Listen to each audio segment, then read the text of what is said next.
Jutsu has almost lost all of its meaning now.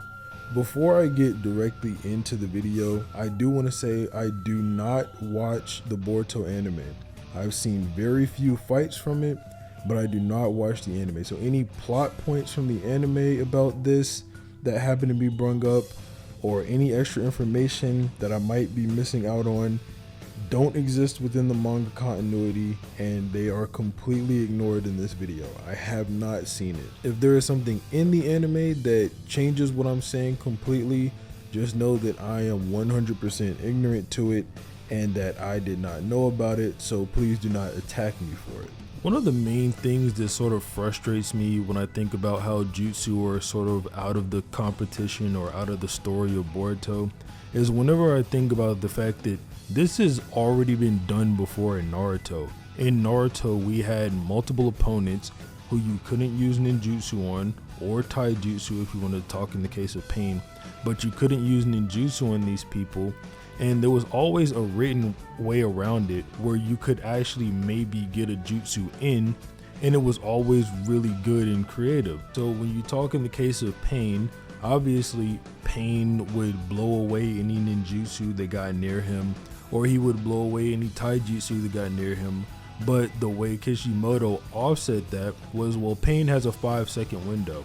So if Pain blows you away, or he blows someone else away and someone else can get up on him within those 5 seconds, it's game free. Someone can get in and ninjutsu on Pain and kill him. That's exactly how Naruto ended up taking him out. He used ninjutsu to get around Pain's ninjutsu and then hit him with a ninjutsu. It was brilliant. It was nice, and it was a way that ninjutsu was nullified in some context, but then it could still occur, it could still happen, it could still take down opponents. The next person would be someone like Madara, where Madara, you kind of did just have to beat him up, because aside from him being someone who could absorb ninjutsu, he was also an Edo Tensei. But then Kishimoto got around that again by having Hashirama, who can absorb ninjutsu with his wood release dragon. He had him wrap Madara in the dragon so that Madara couldn't use his absorbing ninjutsu, and he couldn't escape the Rasen Shuriken that Naruto put on him. And then Madara couldn't absorb the ceiling gates that Hashirama dropped on him, the great deity gates. But that was another way that it was just gotten around. These people could be sealed. Madara couldn't escape the seal that Gaara put on him by just absorbing it. He ended up busting out of it, of course, but he couldn't just absorb it. And then when you talk about the Juubi Jinchuriki could all get around ninjutsu because they were just immune to it. But it was because of something in the franchise that was kind of already established with Yin Yang release. Yin Yang release just made them immune to all ninjutsu that wasn't senjutsu based. And that was their way around that. You put senjutsu in there, and you could actually land a hit on these Juubi Jinchuriki. And if you didn't have senjutsu, Kishimoto made it to where 6 paths power would work on the Juubi Jinchuriki, and that's what he gave Sasuke. That's how Sasuke and Naruto could affect Juubi Madara. But there's all these ways around where ninjutsu is ineffective. But in Boruto, they just simply take another route that, I'm not gonna lie, I just simply don't like. And I know I'm not alone in this opinion. I know a lot of people agree that the absorbing ninjutsu has sort of gotten out of hand in Boruto. And it's not a bad critique. I mean, this happened in Dragon Ball. There was androids who could absorb ki, but that ended up going away very early on. I think that was only in the manga for max 30 chapters. I don't know the exact chapter number, but it was in there for at max 30 chapters. And then imagine in some of these other series if something like this were to happen. Like imagine in Star Wars if there was someone who could just absorb force and then the Jedi just couldn't use the force in fights anymore. That would be kind of lame, right? And I do want to say I'm not someone who is completely against moving on from old concepts in the series. And I don't think that Naruto is a series that's completely immune to that. I mean, things in Naruto have been moved on from before, right? Like Sasuke used to only rely on hatred to fight. The Uchiha used to play a much bigger role in the story. The Akatsuki used to be around. I mean, there used to be all these different things that ended up getting moved on from. Like there used to be a time whenever Naruto would rely on Sage Mode a bit heavier than he does now, or he would rely on Kurama chakra a bit heavier or whatnot. Kakashi used to have the Sharingan. There's just things in Naruto that have already come and gone that were heavily established. With Jutsu though, I feel it's a little bit different, because aside from chakra and shinobi, jutsu are like right there's that third thing that kind of just attached to and define the Naruto franchise. You get to Boruto, and I guess now this is a good time to talk about how they're actually diminished in Boruto. But you get to Boruto, in chapter 1, Konohamaru shows off the new ninja tool. Like, yeah, you can put Rasengan in here. He puts a wind Rasengan into the gauntlet, and then he shoots the wind Rasengan off. Like, yeah, this is what you can do with these new ninja tools. And then that's just kind of the first way jutsu were kind of mocked in Boruto, where they're not unique anymore. Boruto chooses to cheat to get his ninjutsu, and then that's what the ninja tools were for in general. They were so average people could defend themselves against threats like if the Akatsuki were to come back or something like that. And I mean, at the beginning of the series, this isn't too bad. Boruto cheating to get ninjutsu and the existence of ninja tools in the first place, it's not all too bad to the point where I would consider jutsu completely useless. This is like sort of just aiding in that concept. And there's a really nice narrative between Boruto and Momoshiki where Momoshiki is also kind of like a cheater, and he mirrors Boruto in that aspect where he's trying to gain power the easy way, and it's something that Naruto wants to teach Boruto not to do, and then he ends up doing it through Momoshiki. You know, after Boruto sees his dad fight and go all out for the first time, he kind of gets more of a respect for his power and the position of Hokage, things like that. So there's a really nice narrative that was introduced with the ninja tools that I can definitely appreciate. So it's not like I'm all against them, but I'm just saying this was sort of the jumping off point. This was the start of what would eventually become jutsu becoming just meaningless in the verse. If you look now currently, which is chapter 73 at the time of recording this video, ninja tools are almost completely non-existent. The only one I can even think of being around currently is Kawaki, since his whole cellular makeup was remade into a ninja tool so he can regen and things like that. And then maybe Delta as well. We don't really exactly know how the new Delta is equipped, the one that sided with Konoha. But those are the only two ninja tools around. There's no wrist ninja tools like we saw Boruto use in the Chunin exams. They're essentially completely gone. The next example, even though I commented on how I kind of like the Momoshiki and Boruto dynamic, the next example of the ninjutsu sort of downgrade is with Momoshiki, because Momoshiki has the ability to absorb jutsu on one hand and then blast them out of the other hand with varying degrees of power. He can do a 2x output, and then he can seemingly go higher just based on the way he talks to be about it. Kinshiki can't do this, and when we see the Kage and Sasuke all go rescue Naruto from Momoshiki and Kinshiki's dimension, you can see that they had split into two separate teams where Darui and Gaara went after Momoshiki, where Gaara was placing his sand down and letting Darui get in close on Momoshiki instead of using ninjutsu on him. And since Kinshiki can't absorb ninjutsu, he was fighting Kuretsuchi, Sasuke, and Chojuro, and they were just beating him up, and they eventually ended up sealing him. Obviously, if they tried to seal someone like Momoshiki, it wouldn't work. They had to actually beat him down. But whenever they get to Momoshiki, after they inevitably deal with Kinshiki, the goal is simply, okay, we know you absorb jutsu in one hand and shoot it out the other, so we just won't give you that ammunition. We're all now just gonna jump you, and we'll get rid of your main asset, your main fighting tool. That does obviously end up working, or at least it works enough to scare Momoshiki into absorbing Kinshiki so that he can just beat the Kage down with taijutsu instead of actually having to use the ninjutsu that they provide him with. Then obviously towards the end of the fight, Sasuke ends up stabbing out Momoshiki's Rinnegan, or in the manga it's Boruto who does it. In the anime it's Sasuke, manga Boruto. But they end up stabbing out Momoshiki's Rinnegan, and then he can get hit with ninjutsu. So that's done and done. But then when we get into the next arc, ninja tools seemingly make a return here as Naruto starts using one. He uses one that absorbs jutsu similar to Momoshiki's ability, except obviously since he only has one artificial hand, he can't redirect the ninjutsu and make it stronger, but he can absorb one. Boruto gets a little bit upset about this, and then he goes on kind of a little character arc about how he has to accept the existence of ninjutsu tools and things like that.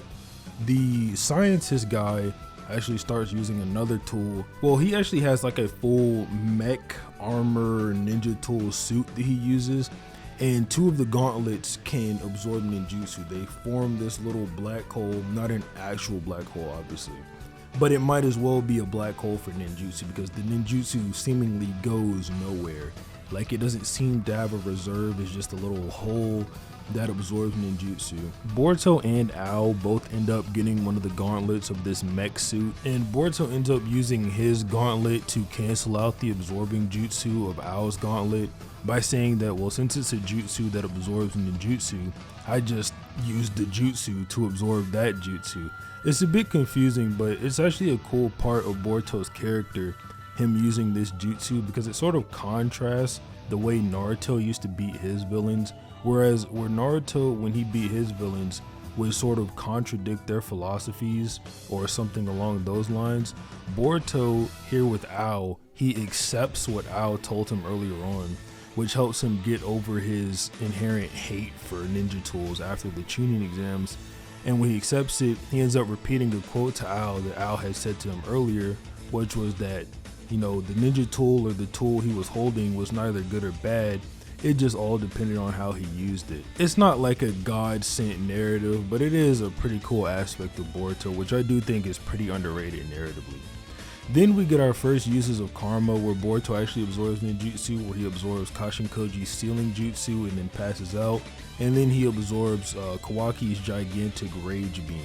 These are both the first time karma is actually on display and it's absorbing ninjutsu.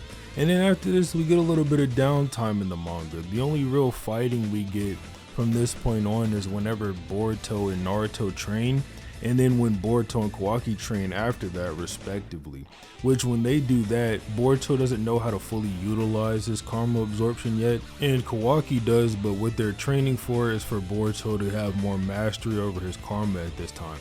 Then enter Delta, where we get another example of a ninja tool or a ninja tool person absorbing ninjutsu, where Naruto, when he first uses a Rasengan on Delta, it doesn't work, she spits it back out as is, and then obviously Naruto towards the end of the fight, not to comment on Naruto versus Delta because that in and of itself is an extremely controversial topic, and I don't know if I ever want to cover it or talk about it on the channel, but Naruto does end up using Rasengan on Delta, and like I said earlier, Delta spits it back out as is, but the difference between this time and the other times when ninjutsu are used, like when an Otsutsuki is involved, Delta actually has a limit to her eyes, so Naruto can overpower that limit with just massive amounts of chakra and then actually get her finished off with the Rasengan.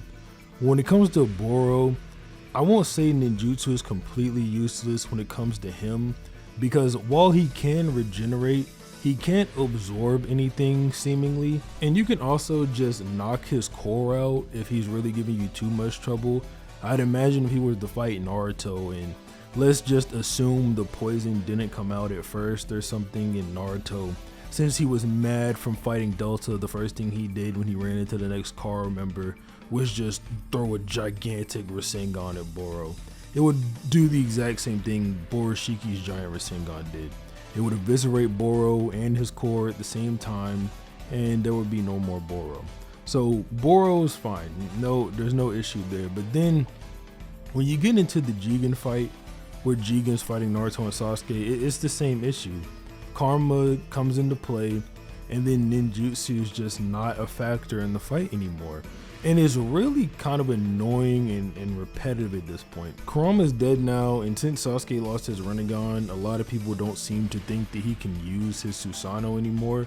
But I want to know if you guys think that if Naruto kept Kurama and Sasuke kept his Susanoo, assuming he lost it, we haven't seen it yet, but Sasuke kept his Susanoo, if it would have eventually gotten to the point where Naruto and Sasuke's Susanoo and Kurama avatars would have started getting absorbed by these enemies, or if you think that that's where they would have completely drawn the line and that never would have happened. Then when you introduce an opponent like Ishiki, you know, in his fight with Koji or his fight with Naruto and Sasuke, where he can just shrink all ninjutsu, it sort of gets to a point where it's like frustratingly repetitive. On one hand, it's sort of nice that they have all these creative ways they can come up with to completely negate ninjutsu, and then on the other hand, it's like, well, how many times is this gonna keep happening to where you can completely negate ninjutsu?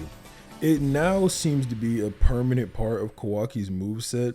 Since Kawaki got his karma back and there's nothing that can take it away anymore, he's gonna seemingly be able to use ninjutsu absorption forever. And then same goes for Boruto. It's not like Boruto ever lost his karma in the first place, but he lost the threat of Momoshiki ever reincarnating in his body. So now he just has karma and he can use ninjutsu absorption forever.